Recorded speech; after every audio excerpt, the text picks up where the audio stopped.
안녕하세요, 오승열입니다. 베스트 매칭 이야기, 오늘은 윌슨 베넷시의 최고봉이죠. 플래그십 에미넌스를 살펴보는 시간입니다.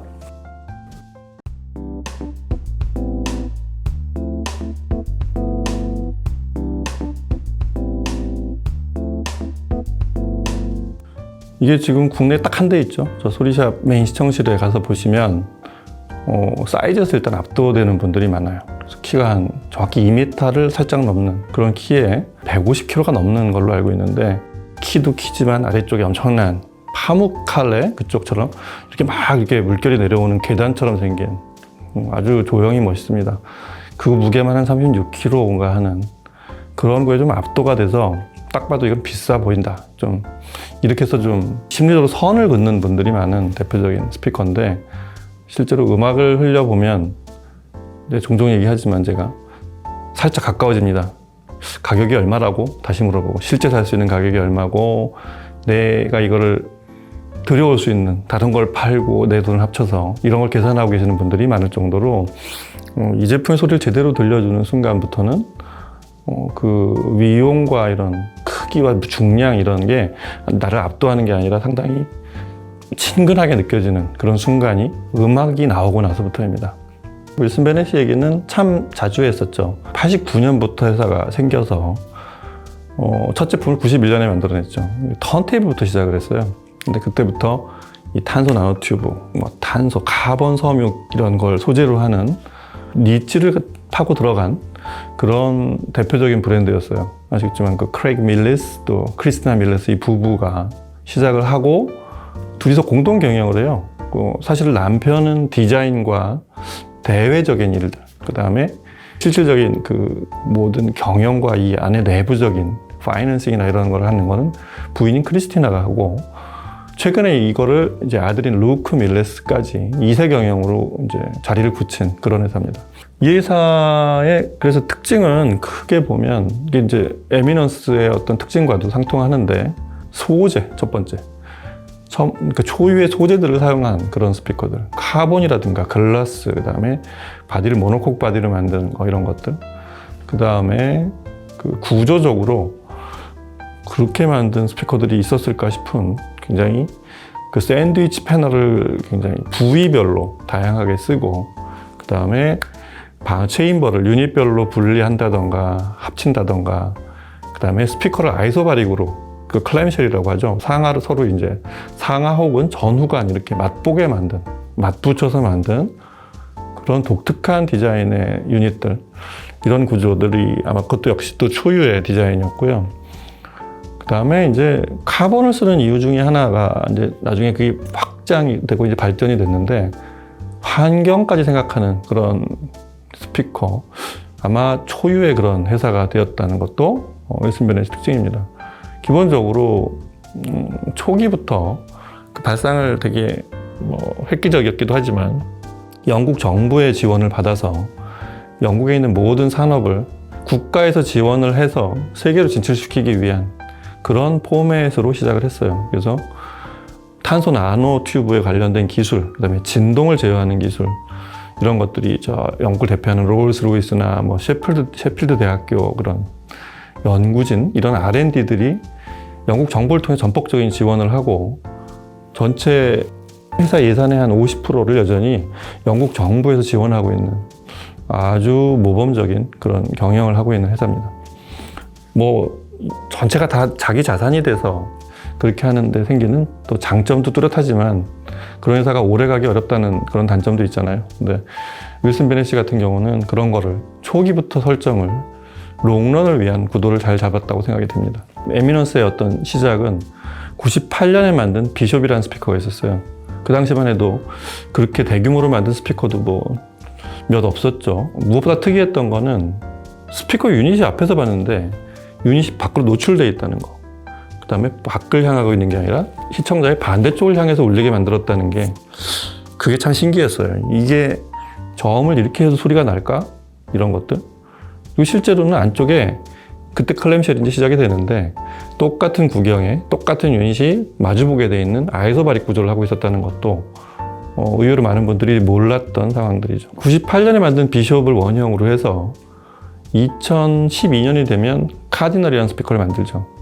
그게 이제 2020년에 완성된 에미넌스의 시작점들이었어요. 톨보이, 그 다음에 전체 바디는 액트3라는 그 윌슨 베넷이 시작부터 첫 스피커가 ACT, 액트라고 이제 보통 표현하는 그 스피커를 만들면서 생긴 모든 노하우, 공명과 구조와 어떤 어쿠스틱의 원리들 이런 걸 이제 액트라고 이제 보통은 부르는데 자사에서는 그게 버전 1, 2, 3까지 가서 드디어 에미넌스에 투입이 됐습니다. 그래서 그렇게 완성이 된 액트 3 제로 바디, 윌슨 베넷의 대부분의 노하우들이 투입이 되지만 일단 유닛을 이제 보통 부르는 게 택틱 3라는 미드레인지와 베이스를 똑같은 구경으로 만들어요.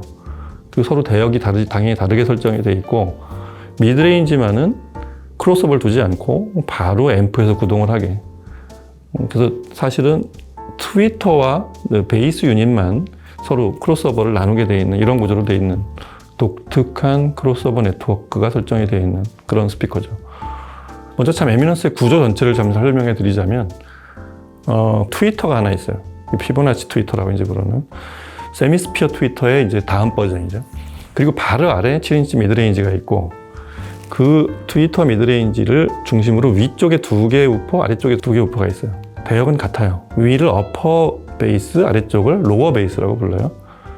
그리고 바로 아래 2개가 더 있는데 이 2개가 바로 위에 있는 2개 로어 베이스랑 똑같이 보이지만 이 2개는 안쪽에 바로 아이소바릭이 하나씩 더 있는 2개를 감추고 있는 유닛입니다. 그래서 위에 하나, 둘, 셋, 넷 우퍼 4개와 트위터 미드레인지는 각 체인버가 다 나눠져 있고 막혀 있어요.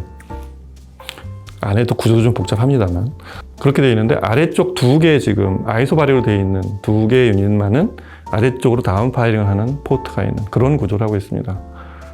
그 모양 자체도 대단히 기하학적으로 생겨 있지만 어쿠스틱적으로 거의 완벽하게 설계가 되어 있는 이런 제품이라고 할 수 있겠습니다. 그래서 총 10개 유닛을 바깥쪽으로 8개가 보이는 10개 유닛을 사용해서 아래쪽 대역 24Hz, 그 다음에 높은 대역이 30kHz까지죠. 24에서 30kHz까지의 광대역을 재생하는 스피커입니다. 트위터와 미드레인지 설명을 좀 더 드리자면 미드레인지와 베이스는 똑같이 택틱 3 드라이버, 이게 카본 사이에 그 폼을 넣어가지고 만든 샌드위치 구조를 하고 있는 그런 제품이고요. 그 다음에 이 버전부터는 가운데 이제 보통 더스트 캡이라고 하는 거기에 피보나치 패턴을 넣습니다. 피보나치 패턴에는 카본하고 나일론을 섞어 짠 이런 패턴이 들어가서 보통 이 고깔형 유닛을 만드는 회사들 그런 유닛에는 가운데 더스트 캡은 문자 그대로 먼지 들어가지 말라고, 혹은 가운데 이 중간에 이제 이런 그 로드를 넣은 중간에 먼지가 들어가지 말라고 막는 기능 외에는 다른 게 없는데 윌슨 베넷의 택틱 3 드라이버는 그 유닛 7인치 유닛에 생긴 공명을 가운데서 생기는 왜곡들을 그 피보나치라는 패턴으로 그 자연계 무한 궤수 그 수학에 나오는 개념인데 쭉 하면서 그냥 동일한 비율로 소멸이 되는 방식이잖아요. 그렇게 해서 음을 효과적으로 소멸시키는 패턴을 가운데 입혔고요. 트위터의 주변도 그렇게 설정이 되어 있습니다. 그래서 트위터는 바깥쪽은 실크, 그 다음에 안쪽에 카본을 넣었던 하이브리드, 정확히 말하면 하이브리드 세미스피어 피보나치, 이런 트위터가 사용이 되어 있습니다.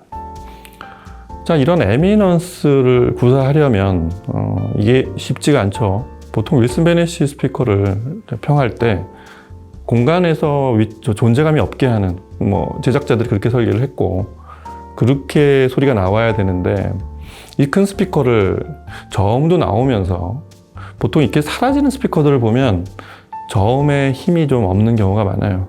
사실 베이스 다이나믹이 나오면 사라지기가 좀 상당히 동전의 양면 같은 개념이라 그게 쉽지 않은데 베이스에서 어느 정도 다이나믹이 나오면서도 스피커가 공간 속에 사라지고 음악만 들리는, 공진이 없으면서 베이스에서는 다이나믹이 나와야 되는, 이 회사가 아이소바릭 구조의 베이스를 2개씩이나 배치한 이유도 그런 저역의 어떤 존재감을 주면서도 공진이 없게 하는 이 2가지를 다 잡으려고 했던 설계라서 그렇습니다.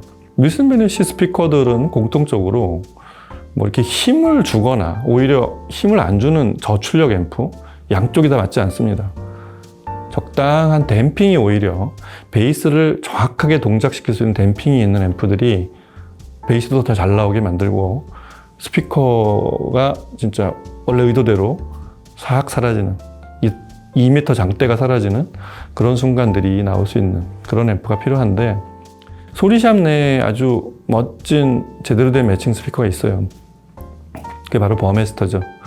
버메스터 제품들이 지금 신제품들이 들어오기 시작하는데 기존 제품인 저는 그 탑 라인에 있는 911 마크 3 있죠.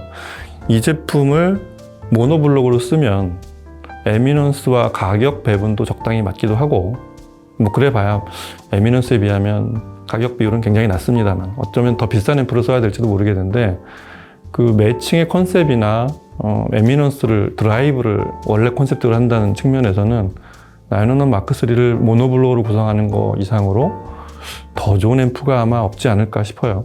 버메스터 방식의 300W X 앰프라고 부르는 A클래스 방식의 300W 출력을 내는데 지금 작고한 버메스터가 그랬죠. 그 버메스터 전체 앰프 중에 가장 댐핑이 좋은 앰프다. 그래서 기존에 이제 윌슨에 막 10인치, 12인치 넘어가는 이런 우퍼들을 드라이브 할 때 쓰는 앰프였는데 지금같이 멀티 유닛을 가진 에미넌스 같은 스피커에 또 아이소바릭 구조를 갖춘 경험이 있는 분들은 아시겠지만 아이소바릭에서 저음 내기가 얼마나 어려운지 잘 아실 거예요. 출력으로 해결이 되지 않습니다. 여하튼 그런 것들을 버메스터 911 마크 3 같은 앰프로 드라이브를 하면 전체 밸런스가 뚜렷하게 하나의 일체감 있는 소리가 나오면서 저음이 나와요. 저음 다이나믹이 나온다는 말이 좀 더 정확한 말이죠. 그래서 에미넌스에서 베이스가 나오기 시작하면 이 스피커는 어느 정도 소리가 전체로 나오고 있을 가능성이 높아요. 그래서 마침 버메스터가 이제 프리앰프까지 정식으로 수입이 된다고 하니까 뭐 이제 중고 시장에서 찾아서 쓰시는 분들도 있겠지만 버메스터는 원래 프리부터 시작한 회사고 프리 가격이 파워보다 비쌉니다. 근데 여하튼 등급이 어느 정도 맞는 제품이 나올지 모르지만 버메스터에 이제 프리파워 전 라인업이 들여오게 되면 에미넌스를 드라이브하게 소리샵 제품 중에 최적의 앰프이자 에미넌스가 어떻게 소리가 나야 되는지를 아마 제대로 보여주는 앰프가 될 것 같습니다. 자, 오늘은 이렇게 해서 윌슨 베네시의 플래그십 버메스터를 꺼내다가 한번 꼭 들어보시기 바랍니다. 아마 이 스피커를 보시고 또 소리를 제대로 들어보는 순간 이 스피커를 울릴 만한 공간을 매일 꿈을 꾸게 될지도 모르는 엄청난 스피커입니다. 자, 오늘은 여기서 윌슨 베네시의 플래그십 에미넌스 얘기를 마치고 다음 시간에 또 다른 제품으로 찾아뵙겠습니다. 감사합니다.